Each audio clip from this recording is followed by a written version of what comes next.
Meus irmãos, abramos nossas Bíblias no Evangelho segundo escreveu Mateus, para dar sequência às nossas exposições neste documento.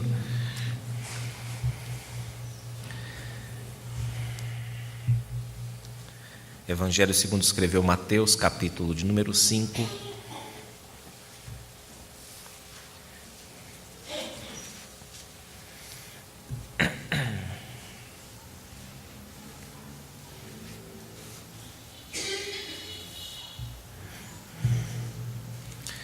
Evangelho segundo Mateus, capítulo 5, ouçamos a leitura que vai dos versículos de 13 a 16.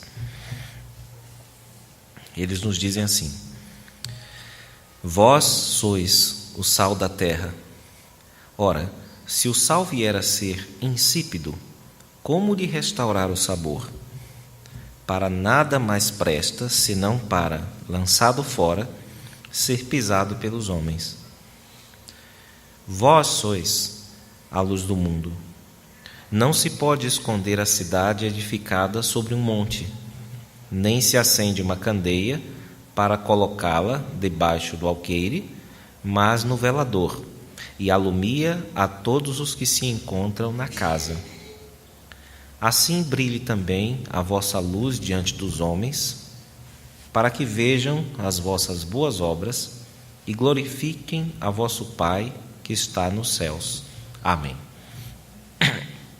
Meus irmãos, nos últimos domingos nós ouvimos e aprendemos acerca das bênçãos que foram pronunciadas por nosso Senhor aos seus seguidores, conhecidas como as bem-aventuranças, que abrem este capítulo de número 5, em que nosso Senhor considera as pessoas a quem Ele falou estas palavras como as pessoas realmente felizes ou muito felizes deste mundo.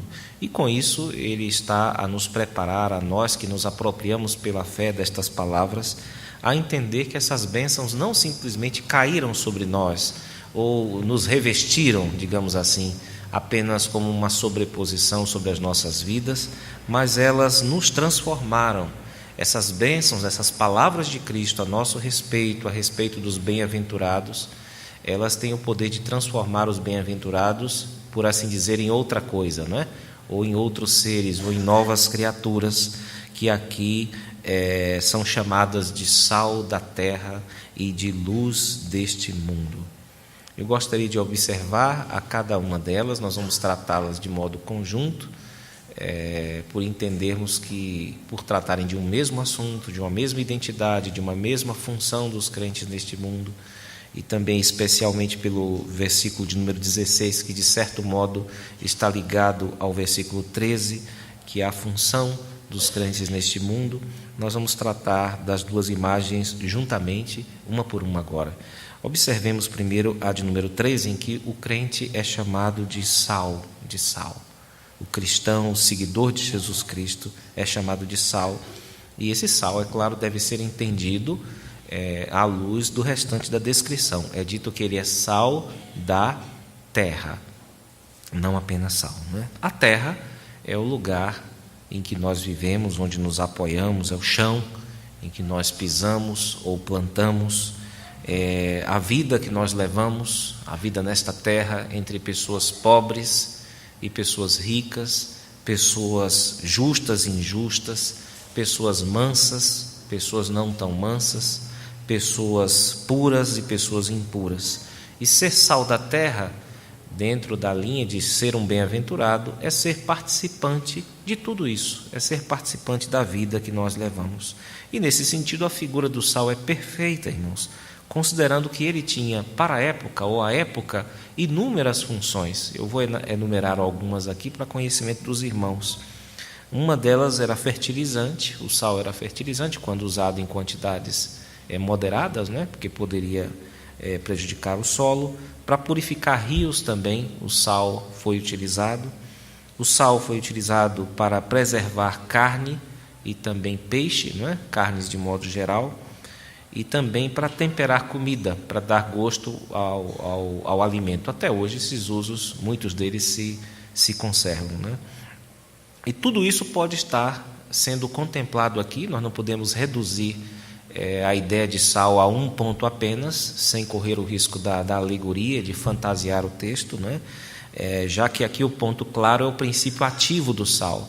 É que onde quer que o sal esteja, o que quer que ele faz alguma diferença no lugar em que ele se encontra. Há uma eficácia no sal e, portanto, na imagem do sal para a vida dos cristãos.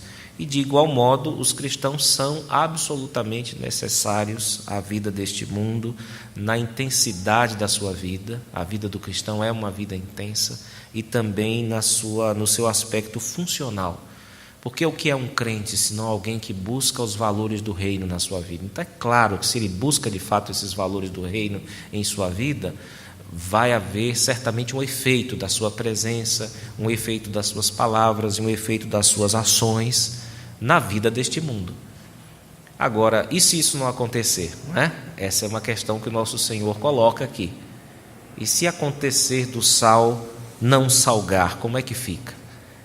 Vejam que a pergunta do nosso Senhor é essa: ora, se o sal vier a ser insípido, como lhe restaurar o sabor? Se o sal perder a eficácia, aquilo que lhe caracteriza, seria como a água perder a sua capacidade de molhar, não é? O sal perder a sua salinidade, a sua capacidade de salgar. E nós sabemos que o sal só perde a sua salinidade, essa capacidade que ele tem natural de salgar as coisas, por processo químico. Mas existe outra tradução possível para este versículo, e é ela que eu vou adotar nesta mensagem, irmãos, porque a palavra que designa salinidade aqui, ou insipidez, ela também indica loucura, ela também indica perda de identidade, ou insensatez. Então nós teríamos essa leitura aqui: ora, se o sal vier a ser insensato, como lhe restaurar o sabor? Como é que isso se aplicaria à vida de um crente especificamente? Bom, perder a salinidade para um crente seria o equivalente a ele enlouquecer, ou seja, ele perder a sua identidade, ele não saber mais quem ele é. E esse mesmo termo, essa falta de salinidade, por assim dizer, que aqui é traduzido assim, né, mas que permite outra tradução, nós encontramos no final do Sermão do Monte, no capítulo 7, Jesus falando sobre os dois construtores, né? Aquele que fez a casa sobre a areia e aquele que fez a casa sobre a rocha. O que fez a casa sobre a areia é chamado também de insensato, que é aquele que apenas ouve as palavras de Cristo, está ali no Sermão do Monte, está em todos os sermões do mundo em que reverberam as palavras de Cristo, só que ele gosta apenas de ouvir o sermão, como se diz. Ele não põe aquilo em prática, e é claro que ele está condenado com essa ideia a perder a sua salinidade, ou perder a sua identidade como um cristão. E um cristão que vive desse jeito, ele se torna uma espécie de inútil, não é? Como diz, de peixe cozido sem tempero. Ele não serve para nada. Ele não serve para nada. O texto deixa isso como uma pintura, né, de ser pisoteado ou pisado pelos homens, como se o crente não valesse mais do que um cascalho, que as pessoas andam, se distraem, passam por cima e não dão muita atenção. Essa é a ideia, né? É de que os crentes se tornam um grupo, uma massa de irrelevância nesta terra. Jesus está colocando isso aqui, evidentemente, como um alerta, né? E esperando que esse alerta seja hipotético, ou seja, que isso não aconteça, que seja apenas uma possibilidade levantada por ele, irmãos.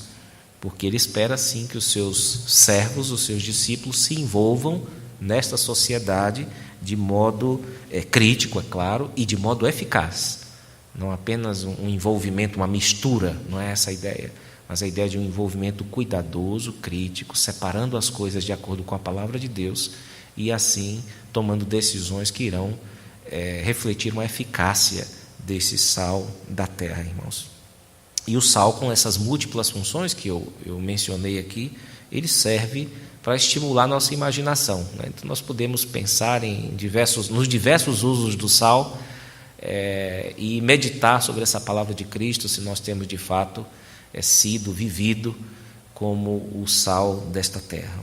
O segundo dizer, versículos de 14 em diante, ele é mais elaborado e mais detalhado. Primeiro nós temos uma declaração. A declaração básica é: vós sois a luz do mundo.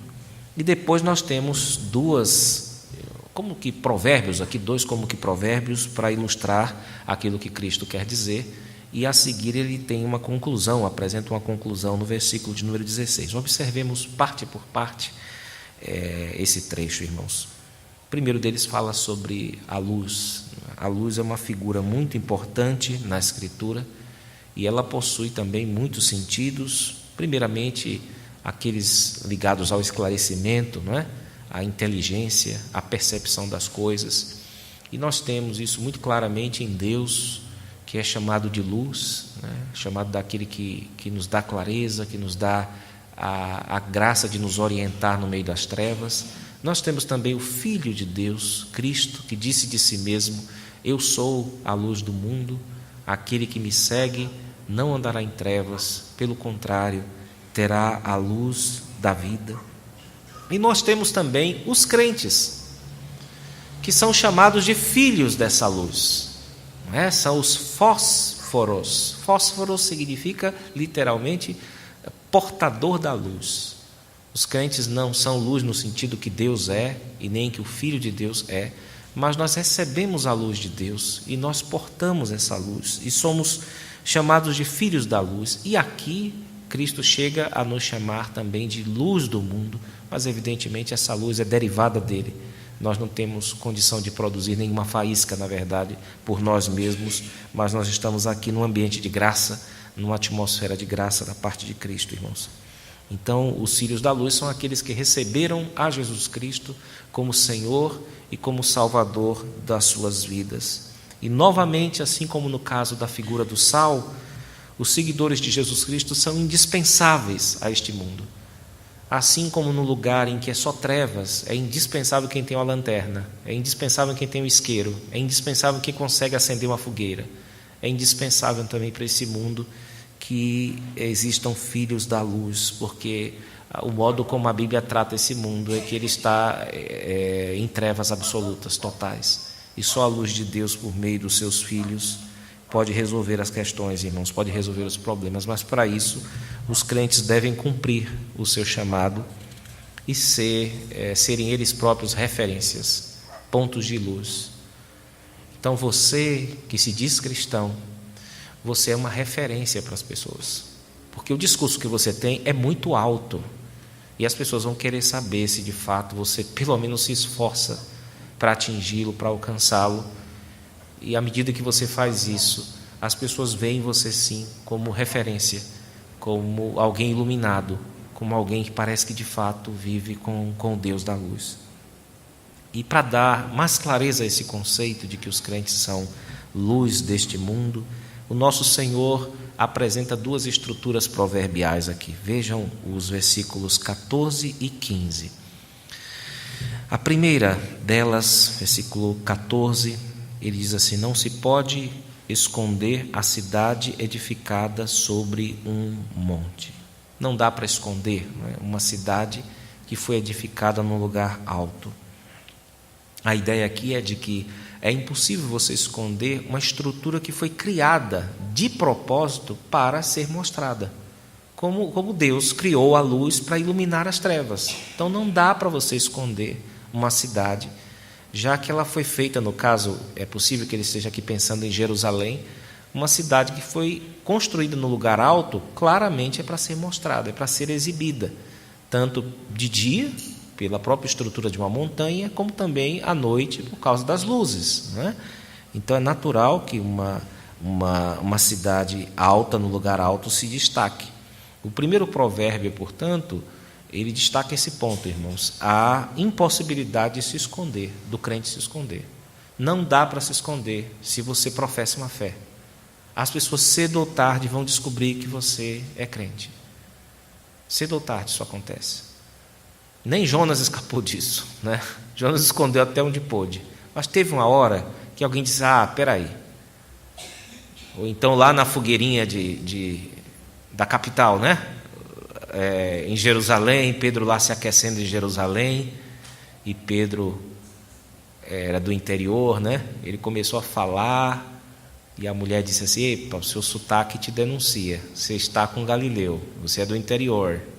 E aí ele falou, ele começou a dizer que não, ia praguejar. Tem uma hora que as pessoas percebem pelo seu sotaque, né?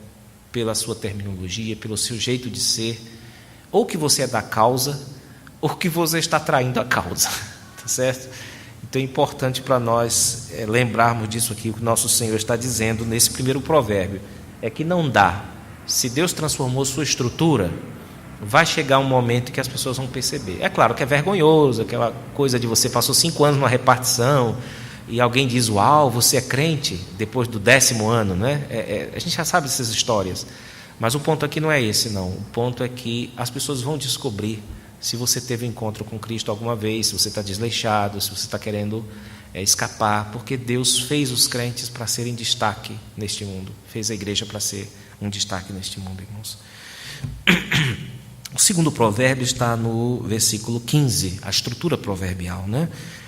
Ele destaca aqui a inconveniência, o absurdo de você tentar esconder aquilo que só é útil quando está exposto. Vejam que ele diz: ninguém acende uma candeia para colocá-la debaixo do alqueire, mas no velador, e alumia a todos os que se encontram na casa. A candeia, que é uma lâmpada, né?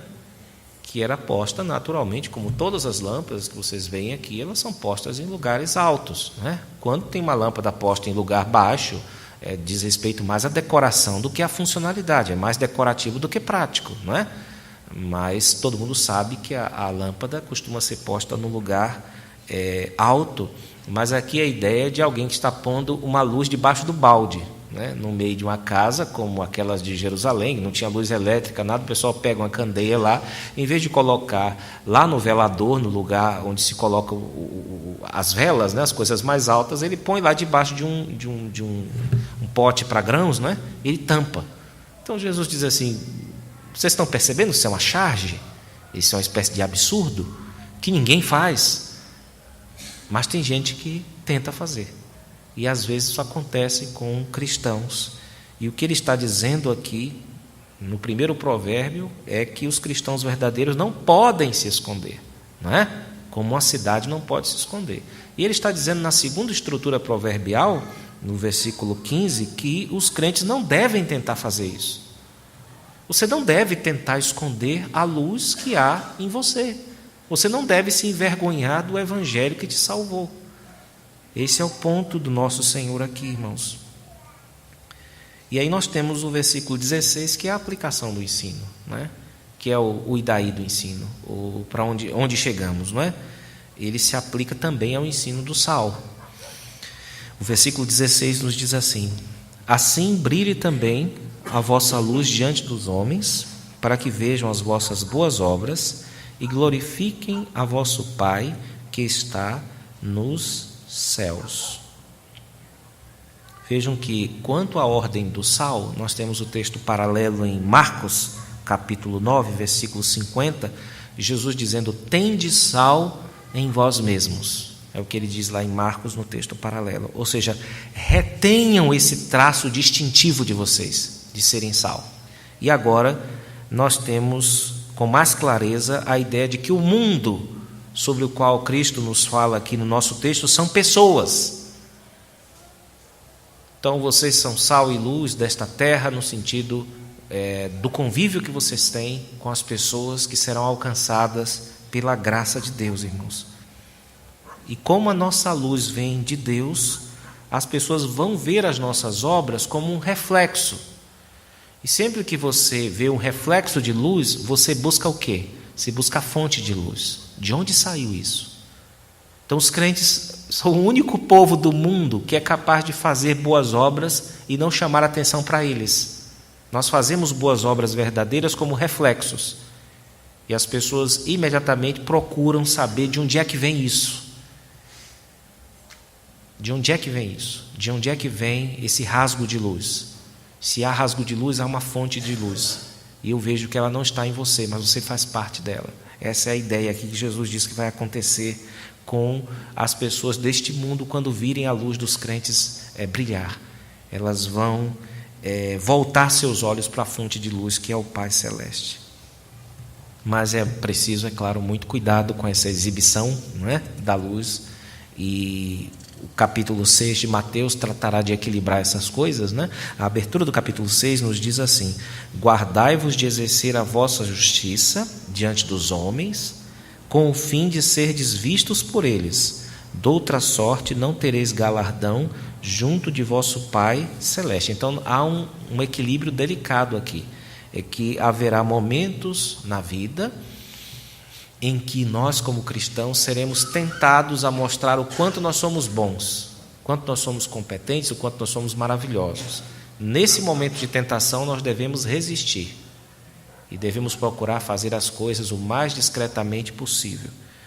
E aí nós vamos lembrar de Mateus 6:1.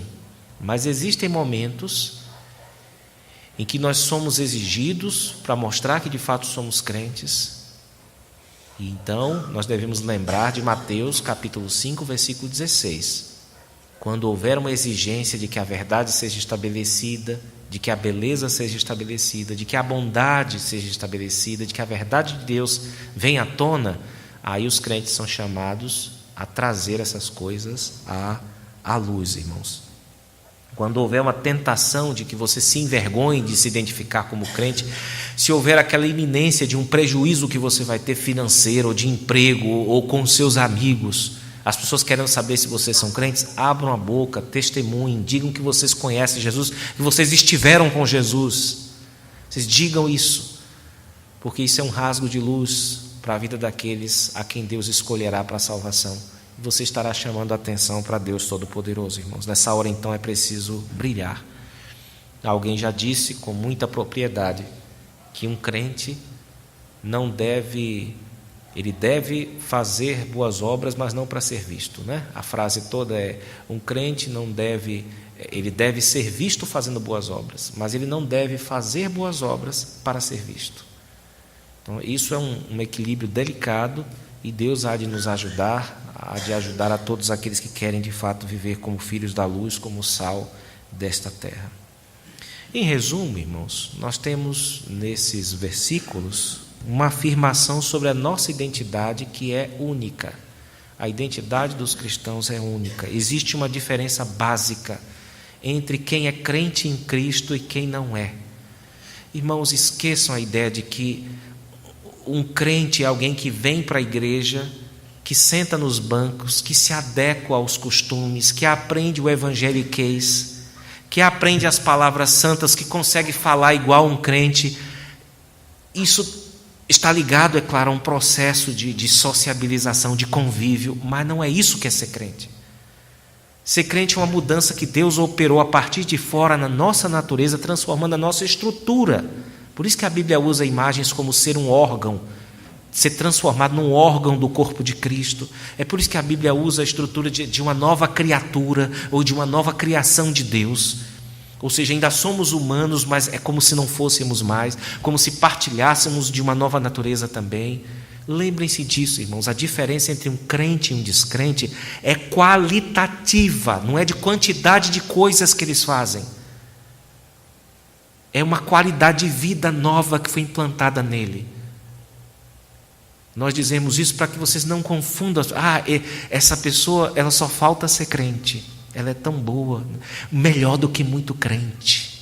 Vocês já ouviram isso, né? Especialmente a mãe dos namoradinhos, né? Das namoradinhas, das meninas que não são crentes. É tão educado, não vi ninguém na igreja que fosse igual a esse rapaz. Ele não é crente ainda não, mas é uma pessoa muito boa, etc, etc. Olha, nós estamos lidando, não é com quantidades, não é a competição para ver quem é melhor em termos de obras. É um tipo de qualidade diferente de vida que faz com que um crente em pecado seja diferente de um ímpio em pecado. E um crente na virtude seja diferente de um ímpio na virtude dele. Então nós estamos lidando aqui com categorias diferentes de existência. É por isso que a Bíblia usa o termo bios para falar da vida que todo mundo tem, de papai e mamãe se relacionam e tem você. E para falar da vida eterna usa-se o termo zoe, que é o termo claro para indicar que houve uma semente divina que foi plantada no coração do crente e que deu início ali a uma nova vida, Assim como no correspondente natural, houve o início de uma nova vida biológica. Então é importante para nós nos conscientizarmos disso, irmãos. Não para desprezar as pessoas que não são crentes, mas para tomar consciência da nossa identidade. Porque se você perde a sua identidade, ou esquece-se de quem você é, você se torna um insensato, você se torna um insípido. Um peixe cozido sem tempero. Isso certamente ninguém quer se tornar, meus irmãos. Então o crente é chamado não apenas a ser uma pessoa diferente, porque ele já é, mas para abraçar essa sua condição e assim ser possível a ele fazer alguma diferença para o bem neste mundo. Deus implantou um princípio ativo, espiritual em nós, e nós temos esse equivalente em nosso mundo, no sal e também na luz, irmãos. Então nós não podemos nos esconder e nós não devemos nos esconder. Maiores detalhes sobre como isso se dá ocorrerão no decorrer desse sermão, né? Jesus vai nos mostrar como nós podemos viver nesta terra, neste mundo, como sal e como luz. E nós continuaremos a tratar sobre esse sermão, por isso, com o querer de Deus, nas próximas semanas. Que Deus nos abençoe, irmãos. Amém.